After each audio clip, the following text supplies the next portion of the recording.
Paulo Ricola Neves Freire, born in 1921, he was a Brazilian educator and philosopher.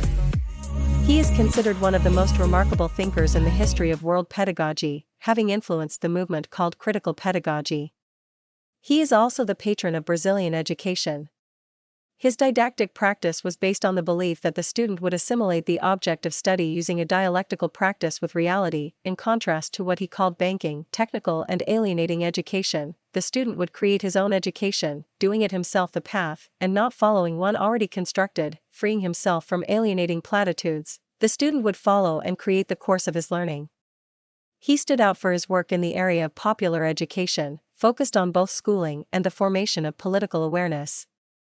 Author of Pedagogy of the Oppressed, a book that proposes a dialectical literacy method, he differentiated himself from the vanguardism of traditional left-wing intellectuals and always defended dialogue with simple people, not only as a method, but as a way of being really democratic. It is the third most cited book in academic papers in the social sciences around the world.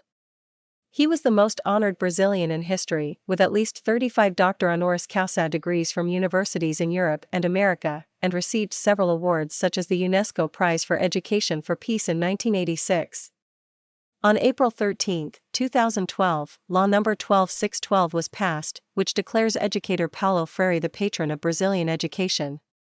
According to a survey involving 3 Brazilian states, São Paulo, Minas Gerais and Paraná, Paulo Freire is the most common school name.